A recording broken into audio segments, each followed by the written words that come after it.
Um estudo realizado em conjunto por universidades norte-americanas e a Fundação Getúlio Vargas chegou à conclusão de que estudantes de escolas privadas brasileiras leem bem mais rápido do que os alunos de escolas públicas.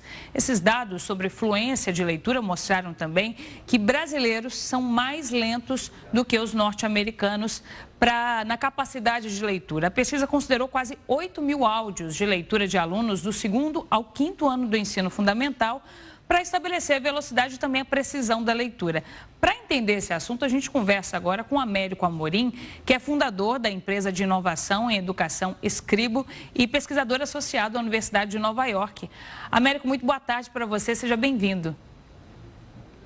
Boa tarde, Renata. É um prazer estar aqui com você para a gente conversar um pouco mais sobre um tema tão importante que é a leitura e a compreensão textual das crianças. Prazer é todo nosso, Américo. Antes da gente falar das causas, de todos os impactos que isso traz, eu quero te pedir que explique para a gente como que esse estudo foi feito e o que foi levado em consideração para analisar a capacidade de leitura dos alunos. Muito boa pergunta. A gente mediu a fluência da leitura, né? A fluência, ela é um conceito que tem 3 variáveis. A velocidade que a gente lê, ou seja, quanto mais rápido a gente lê, mais facilidade a gente tem de ler e de entender o que a gente está lendo. A precisão, ou seja, quanto menos a gente erra, maior a nossa compreensão textual. E também a entonação da leitura, porque as pausas, as exclamações, as interrogações também dão um tempo para o nosso cérebro processar aquilo que está lendo. Então, a fluência da leitura ela foi avaliada com as crianças lendo em voz alta um texto de 1 minuto e meio, e aí esse texto, então, era enviado pelo sistema para a gente, e depois a gente fez toda essa pesquisa, né, analisando cada um desses áudios, né, para tentar identificar exatamente qual era a velocidade da leitura daquela criança, a precisão e a entonação. Perceberam que em algum desses aspectos, em especial, os alunos brasileiros tinham mais dificuldades?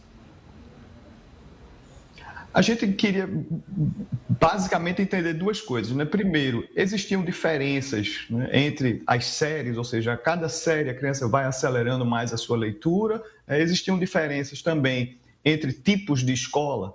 E aí a gente realmente percebeu que, como era esperado, a cada série as nossas crianças avançam, ou seja, elas leem cada vez mais rápido. A precisão da leitura se mantém um pouco estável, ou seja, ela melhora, mas não tanto quanto a velocidade, o que também é interessante, porque a velocidade vem da prática, né? Então, quanto mais a gente lê, com mais facilidade a gente vai ter para ler, e aí a gente vai ler mais rápido. E aí, na parte da comparação, né, entre vários tipos de escolas, a gente identificou coisas bem interessantes, né? Vendo as crianças da rede privada aqui do Brasil, comparando com as crianças das escolas públicas, né? E depois a gente fez também uma comparação internacional para ver como é que a gente estava, né, em função de outras realidades e outros contextos. Américo, agora, esse estudo ele mostrou essa desigualdade na capacidade de leitura dos estudantes de escolas públicas e escolas particulares e são vários os motivos, né, que levam a isso. Um deles, eu acredito que seja justamente o incentivo mesmo, né, porque enquanto as escolas particulares têm normalmente uma estrutura de biblioteca, os alunos têm mesmo mais condições também de comprar livros e ir desenvolvendo essa habilidade da leitura. Nas escolas públicas, muitas vezes não tem biblioteca e quando tem, elas estão, na maioria das vezes, desatualizadas. Sem contar que livro não é algo barato, né? Fica mais difícil ter esse estímulo para desenvolver a leitura em alunos que vêm de famílias com menos condições financeiras? Essa pergunta é importantíssima, né? Porque ela traz aí 2 aspectos, né? Um é o aspecto do acesso, ou seja, quanto mais acesso a gente tem a livros, né, melhores leitores a gente vai construir, desde a educação infantil, ali as crianças do 1º, 2º até o 9º ano, ensino médio também. Então, quanto mais acesso a gente der à literatura, aos livros, a gente já tem pesquisas que mostram em vários países que isso faz realmente que as crianças melhorem a fluência e a compreensão leitura. Além do acesso, né, que a gente deveria já ter resolvido, né, a gente deveria ter bibliotecas em todas as nossas escolas, independente de ser pública ou privada, a gente também tem uma questão da forma de ensinar, né? O que é que as pesquisas aí internacionais mostraram para a gente ao longo das últimas 3 décadas? Quando as professoras trabalham a fluência da leitura, ou seja, estimulam que as crianças leiam, né, repetidamente vários trechos, estimulam que as crianças leiam com expressividade, né, que as crianças prestem atenção em cada palavra para reduzir o número de erros, e elas fazem isso de uma forma sistemática, né, contínua ao longo do tempo, aí a gente tem melhores resultados de aprendizagem. Então, o acesso junto à estratégia da professora e da escola para a promoção da leitura, da fluência e da compreensão gera ganhos de aprendizagem, tanto na velocidade da leitura, na entonação e redução do número de erros, como também no entendimento do texto, que é o nosso grande objetivo, né? A gente quer que qualquer criança consiga ler um texto primeiro de baixa complexidade, né? As crianças do primeiro e segundo ano, depois um texto mais longo no terceiro e no quarto ano, e aí no quinto ano e sexto ano, textos realmente longos e cada vez mais complexos, para que elas consigam, né, aprender bem a ler e, a partir da boa leitura, aprender qualquer coisa. Então, a grande importância da fluência de leitura é a compreensão do texto, para dar autonomia àquela criança, àquele futuro jovem e o adulto, de entender, pesquisar e estudar qualquer assunto que ele queira na vida dele. Américo, você trouxe pontos muito importantes. Eu queria falar de um em especial, que é essa questão das estratégias de enfrentamento mesmo desse problema. Não existe, creio eu, gostaria que você desse a sua visão sobre isso. Não tem como, muitas vezes, traçar uma estratégia que funcione para todas as instituições, né? É preciso traçar estratégias de acordo com a realidade de cada escola, né? Se é uma escola pública, se é privada, levando em consideração a região onde essa escola está. É preciso pensar em alternativas voltadas para a realidade de cada unidade de ensino? Sim, porque uma das coisas que a gente viu nos nossos dados foi justamente que dentro de uma mesma sala de aula existe uma grande discrepância entre as crianças, né? Então você tem crianças, às vezes, no terceiro ano do ensino fundamental, ali com 8 anos, em que dentro de uma sala, tanto da escola pública quanto da escola privada, você tem uma criança que lê muito bem, muito rapidamente, tem uma compreensão do que está lendo muito boa, e você também tem aquela criança que ainda, às vezes, está tateando para ler as palavras, né? Então, esses extremos, né, que acontecem dentro da mesma sala, eles geram um desafio muito grande para as professoras, porque com algumas crianças ela precisa trabalhar ainda aspectos que deveriam talvez ter sido resolvidos na alfabetização, no primeiro e no segundo ano do ensino fundamental. E com aquelas outras crianças que já estão mais avançadas, ela não pode deixar de estimular. Então ela precisa dar cada vez mais estímulos para as que já estão bem avançarem ainda mais, e para aquelas que estão mais atrás também conseguirem acelerar e todo mundo ficar um pouco mais parecido num nível, num patamar interessante para todos. Então, as estratégias, né, de trabalhar a fluência, elas passam por várias, né, como a leitura repetida, ou seja, a criança lê 4 dias seguidos o mesmo trecho de um texto. É muito boa, dá muito resultado. As brincadeiras de que uma criança lendo para outra e a outra comenta sobre a leitura, né? Então, uma criança lê e a outra dá devolutiva, dá feedback, também dá muito resultado, né? A leitura alternada, ou seja, uma criança lê depois a outra, como a gente fazia quando a gente era criança nas nossas escolas, as professoras pediam para a gente ler em voz alta, né? Isso, ao longo do tempo, foi se perdendo, infelizmente, né? Porque foi se criando uma noção em algumas pessoas da área de pesquisa educacional de que aquilo não dava resultado ou que aquilo constrangia as crianças, mas o que as pesquisas do mundo inteiro mostraram é que a leitura em voz alta gera realmente ganhos de aprendizagem, tanto na fluência quanto na compreensão de texto. Então, o importante é a gente dar apoio para que as professoras tenham ferramentas que elas consigam diferenciar a forma de ensinar para a necessidade de cada criança ou de cada grupo de crianças, que quando você vai olhar os dados, você vê claramente dentro de cada sala, uns 3 grupos, né, por níveis de habilidade, né, parecidos, né? Vocês avaliaram também, a pesquisa avaliou impactos da pandemia nisso? A pandemia ajudou a aumentar esse abismo, que já existia, mas ela agravou a situação?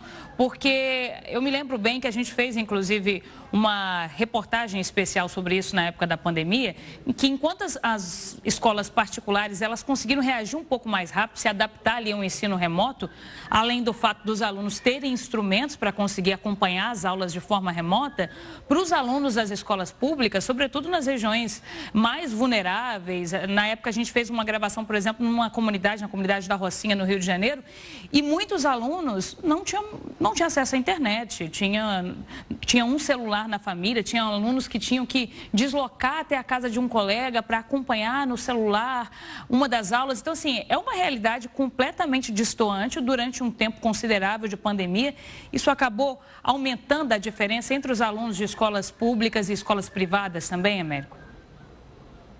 Essa sua pergunta é excelente, porque ela tem 3 dimensões aí para a gente, né? A primeira foi o tempo que as nossas escolas, tanto privadas quanto públicas, ficaram fechadas, né? A gente abriu muitas coisas antes de abrir as escolas e a gente deveria ter feito o contrário. Então, esse é um aprendizado muito importante.